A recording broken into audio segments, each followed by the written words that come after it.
Salut les gens, on se retrouve à nouveau pour un petit tuto peinture. On va s'occuper d'un squelette de l'équipe de Blood Bowl de Khemri, Roi des Tombes, vous les appelez comme vous voulez. C'est une équipe qui est sortie dans la boîte de base, la nouvelle version. On va s'occuper des figurines des deux équipes et je pense que je vais en profiter pour faire des petits tutos. On va commencer par utiliser le contraste Skeleton Horde. Alors la figurine a reçu juste une sous-couche blanche. Et ma foi, ça suffira bien assez. Donc la contraste, je vais la diluer à peu près à 30% avec du médium. En sachant que je vais essentiellement passer de la contraste évidemment sur toutes les zones où il y a des os. Donc les bras, les mains, les jambes, les côtes, le visage, enfin en tout cas ce qui reste du crâne. Je vais essayer de pousser bien ma peinture comme d'habitude pour qu'elle aille de préférence le plus possible dans les creux. Et si je déborde un peu sur d'autres zones, ce n'est pas grave parce que ça va être la teinte à peu de choses près la plus claire que je vais utiliser pour l'équipe. Donc si je déborde sur d'autres zones, ben, ma foi, une peinture plus couvrante la couvrira sans aucun souci, ça ne sera pas du tout gênant. On va s'équiper maintenant de l'Ushaptibone et on va diluer cette peinture à peu près moitié. Et on va aller repasser finement les arêtes les plus exposées à la lumière, histoire d'éclaircir un petit peu les ossements qui vont être un petit peu sur le haut du bras, le haut des jambes, certains doigts, au niveau du crâne, les arrondis au-dessus des yeux, etc. Et puis les côtes, parce que vous allez voir, les figurines sont quand même assez détaillées. Elles sont pas difficiles à peindre, mais il faut prendre son temps, parce que c'est vraiment tout petite. Donc on va passer cette peinture tranquillement, une couche, deux couches. L'idée c'est de renforcer un petit peu cette sensation de contraste entre les creux et entre les ossements les plus exposés à la lumière. On va continuer maintenant les étapes de base et je vais passer sur l'or. Donc je vais prendre le Retributor Gold qui est un jaune un petit peu orangé, qui est très couvrant, qui est très pratique. Donc c'est un métal métallique. Hein. Et je vais aller tout simplement passer mon jaune sur les pièces d'armure. Je vais le diluer un peu parce que après je vais passer plusieurs lavis dessus. Donc je vais le passer évidemment sur les plaques d'armure, sur la jambière, sur le casque, sur les bijoux. Je vais maintenant ombrer mon or avec du Reichland Flash Shade. Donc c'est un lavis un petit peu rouge qui tire sur un rouge orangé, quoi, à peu de choses près. Donc je vais en placer sur tout l'or que j'ai posé, c'est-à-dire les zones d'armure, le casque, le plastron, devant, derrière, mais également les bijoux, parce qu'ils ont quelques bracelets pour certains des squelettes, et ils ont de mémoire tous un point américain, et puis un petit bracelet ici et là. L'idée c'est que ça va commencer à continuer à creuser les volumes. Ça va donner une petite teinte que j'aime bien à l'or. Et puis après, je vais faire exactement la même chose, mais avec un autre lavis cette fois-ci pour le salir. Et je vais faire maintenant exactement la même chose avec le Nail Oil. Alors évidemment, comme je peins par série de figurines, en l'occurrence là je fais tous les lineman en même temps, je vais reprendre le premier quand le lavis du premier lavis est sec. Je vais pas passer mon Nail Oil si le lavis précédent n'est pas totalement sec, sinon ça va faire des bavures, ça va vraiment pas être très heureux. Vous verrez également que j'utilise un pinceau fatigué, mais pour toutes ces étapes-là, que ce soit pour le passage de contraste ou les lavis, j'ai tendance à prendre des pinceaux en fin de vie ou qui n'ont pas grand-chose à craindre. Le noir, je vais l'insister un peu parce que j'ai vraiment envie d'avoir un or qui soit vraiment pas étincelant et scintillant, je veux quelque chose d'assez sale. Puis je vais continuer sa tenue maintenant sur le short avec du Black Templar contraste, un petit peu dilué quand même, parce que c'est toujours mieux. Et là, l'idée, c'est de faire attention à ne pas trop déborder à la fois sur le pagne qui est devant et également sur les bandelettes du short, car le short, il y a des bandes sur le côté, sur le bas de chaque jambe. Donc comme c'est du noir et que c'est plus pénible à recouvrir, j'essaie de faire attention à ne pas déborder. Je vais attaquer le pagne maintenant. Donc je vais prendre un bleu turquoise de Prince Auguste. Alors c'est une vieille référence, je ne sais pas si ça existe toujours. Toujours est-il que du moment que vous avez un turquoise, ça fera bien l'affaire. Donc je vais prendre le pagne, la ceinture qu'on a également au-dessus du short, et je vais m'attaquer à certaines zones de l'armure. Comme de manière générale, la figurine est plutôt chaude, avec l'or, avec les lavis rouges, on a quelque chose de chaleureux. J'ai envie de refroidir un petit peu l'aspect général de la figurine. Donc je vais prendre ce turquoise, le pagne, la ceinture et certaines plaques d'armure. Notamment la plaque dorsale qui est la plus grande, elle va être en bleu et après je vais peindre de manière alternée en bleu, puis après avec un rouge, vous verrez ça, pour avoir un espèce de damier. En gros, c'est le schéma de Games, hein. Je me suis pas très embêté, hein. C'est un schéma qui est assez proche que Games propose sur ses boîtes. Mais l'idée du bleu, c'est de refroidir un peu la figurine parce que je trouve que c'est quand même trop chaleureux. Avec les métaux, avec le rouge, avec même la couleur de l'os, je trouvais que ça manquait un petit peu de frais. Je vais passer maintenant avec deux rouges, donc ça va être des rouges AK. Il y a le Deep Red et le Brick Red. Alors le Brick Red, ça va être la première couleur que je passe. La seconde, ça sera pour éclaircir. Et entre les deux, évidemment, je vais mélanger l'un avec l'autre, hein, pour avoir une espèce de rouge un petit peu entre les deux, tout simplement pour faire un dégradé, c'est un grand mot, mais pour mettre des zones un petit peu plus vives que d'autres. Je vais donc utiliser ces couleurs pour m'occuper des bandes qu'il y a sur les côtés du short et des bandes qu'il y a sur le bas des jambières du short, en tout cas les petites zones au-dessus des genoux. Je vais également utiliser cette teinte pour faire mon quadrillage qu'il y a sur les plaques d'armure. Je pense notamment, c'est ce que je disais tout à l'heure, l'alternance entre le bleu et le rouge. Ça va me permettre d'avoir un espèce de damier en fait qui fonctionne plutôt bien. Et encore une fois, de mémoire, c'était le schéma qu'on avait sur les boîtes de Games. Je me suis pas pris la tête, j'ai repris ça. Ça me plaît pas mal. C'est un bon petit rendu, c'est cool. Je vais utiliser maintenant le contraste Léviathan Blue pour aller ombrer toutes les zones avec du bleu. Essentiellement le pagne. Sur le pagne, il y a des endroits où il y a des petites déchirures, il y a un petit trou, il y a des petites choses ici et là qu'on peut marquer.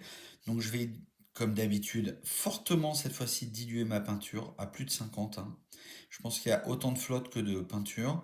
Et je vais aller passer en toute petite épaisseur, je sais pas comment on peut dire, euh, les intersections dans les plaques d'armure pour refoncer encore un petit peu. Et je vais aller passer ça aussi à l'intérieur des sangles de la ceinture. Et je vais aller cibler les petites zones du pagne, le trou, les endroits un petit peu plus creux pour rajouter un petit peu de volume. Au pire, après, si je vois que j'en ai mis un peu trop, je reprendrai mon bleu turquoise et j'irai souligner les endroits que je veux éclaircir légèrement. Ça prend pas énormément de temps, mais c'est une petite chose sur laquelle je préfère passer. Ça remet un peu de peps, hein, sur le contraste des couleurs. C'est pas très long à faire et comme je fais les figues 6 par 6, ça me permet d'appliquer ma peinture. Et une fois que j'ai fait les 6, la première figue qui a été passée, ça a le temps de sécher, je peux retravailler dessus. Je vais prendre maintenant un marron assez sombre, donc je vous épargnerai la prononciation, ça va être encore un massacre sinon. Donc vous voyez la photo, c'est très bien.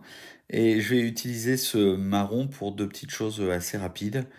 Les sangles, donc la semelle de la chaussure, les côtés de la chaussure, hein, les espèces de sandalettes qui portent, ainsi que les sangles qui attachent les plaques d'armure. Je pense notamment à la jambière que chaque squelette a. Et je ne crois pas qu'il y ait d'autres zones où j'ai besoin de passer cette teinte, donc je veux juste la passer comme elle est diluée, je pousse dans les creux, et ma foi, ça fait le travail. Je vais mélanger maintenant ces deux teintes pour aller éclaircir les métaux de la figurine. Je vais essentiellement passer cette couleur sur les flancs de l'armure, sur les bracelets, sur le point américain, sur le haut du casque, sur les côtés de la jambière, mais également sur tous les petits motifs qu'on a ici et là sur la figurine. Je pense notamment aux petits scarabées que vous pouvez trouver sur la plaque d'armure, les petits motifs décoratifs qu'on a en haut du casque. Je vais insister un peu plus sur certaines zones des bracelets, certaines zones des points américains. De même sur le pagne, il y a souvent sur certaines figurines des espèces de petits scarabées ou des petites têtes de mort qui sont assez discrètes. On ne les voit pas énormément. Du coup, je vais aller souligner les hauts de ces petits motifs-là pour rajouter un petit peu de lumière. Je prends le temps de faire cette étape sans m'énerver, parce que c'est vrai que le traitement de l'or, c'est pas quelque chose que je kiffe particulièrement. Bon, je le fais. L'idée, c'est que à la fin, en ayant les figurines sur la table de jeu, on voit quand même des reflets de couleurs différentes sur l'or et pas juste un aplat d'or tout simple. Voilà, je prends le temps de faire ça sur les six figues et même à la fin, je vais prendre que mon métal argenté où je vais aller mettre une petite pointe ici et là pour relever encore le contraste.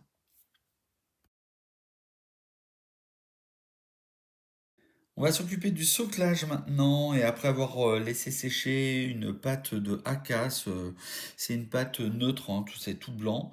Euh, la référence est dans la peinture des guerriers de Cathay que j'ai fait récemment. Je fais juste un aplat de gold brown dans un premier temps et après je vais dégrader, faire plutôt un brossage à sec sur mes figurines avec le sand yellow. Une fois que tous mes socles auront été brossés et que ça aura bien séché, je vais mélanger mon de yellow à de l'ivoire. Et puis, je vais refaire un petit brossage à sec. Et puis, à la fin, je vais mettre un tout petit peu d'ivoire sur mon pinceau que je vais bien brosser. Et je vais remettre un petit coup de brossage à sec d'ivoire sur l'ensemble des socles. Je vais aller ajouter une couleur naturelle au socle avec des pigments. Mes pigments, moi, je les achète au comptoir des ocres. C'est une boîte française à Roussillon. Ils ont une belle gamme de pigments et vous voyez la taille du pot. Et ça doit coûter 10 ou 15 balles peut-être. Donc les pigments de modélisme, très peu pour moi. Au prix où ils le vendent, c'est un peu l'escroquerie. Donc je vous encourage, si vous avez besoin de pigments, allez acheter une grosse boîte comme ça. Vous la partagez entre potes et vous en avez pour 10 ans. Moi, ce pot-là, notamment, ça doit faire 15 ans que je l'ai. Une fois que j'ai placé mon pigment, je vais prendre mon petit blanc d'Aka et je vais aller faire des petits tracés de lignes de marquage sur le socle pour reprendre l'idée des lignes que vous avez sur les bords du terrain, tout simplement. Et donc je vais faire ça sur mes socles, je vais les passer à différents endroits. Certains socles, ça sera au centre du socle, d'autres plutôt sur un côté, d'autres plutôt sur le devant. De toute manière, si c'est devant ou sur un côté, il suffit de tourner le socle et c'est plus le devant, mais le côté. Histoire de décorer un petit peu le socle, je vais coller quelques touffes d'herbe dessus. Donc, me demandez pas, par contre, les références, j'en ai aucune idée. C'est de l'herbe un peu brûlée, donc un peu jaune. De mémoire, c'est peut-être de l'herbe statique que j'avais acheté chez Games. Bon, c'est des touffes, hein, c'est pas de l'herbe statique, mais j'avais dû acheter ça chez Games. Une fois que les petites touffes sont collées sur le socle, je reprends mon pigment naturel et je vais aller en retaper à la fois sur le socle, sur la ligne blanche et également sur les chaussures de la figurine. Ça va permettre de créer un petit lien entre le socle et la figurine, hein, histoire que ça fasse pas une figure toute propre posée sur un socle qui lui est tout poussiéreux. Et je vais aussi appliquer du pigment dans les touffes d'herbe. Ça va lier un petit peu le tout. Et voilà le petit rendu final de l'équipe complète. Alors, ce sont des figurines que j'ai peint en, on va dire, allez, 20-30 minutes par figurine maximum. Les TQ ont été assez rapides, hein. Les 6 TQ, ça m'a pris de mémoire 2h30, donc il y a avec le socle en plus, hein. Mais si vous échelonnez bien vos étapes entre les moments où vous posez la peinture, qu'elle sèche, que vous reprenez celle du départ, on gagne un temps considérable.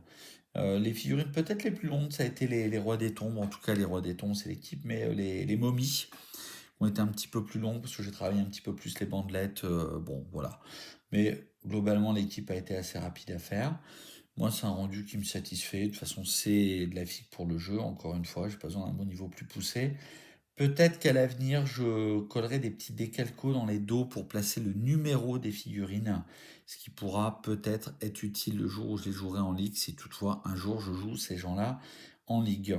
En tout cas, j'espère que la vidéo vous aura été utile, que ça vous aura plu, et ben, je vous dis à terre tous, adé.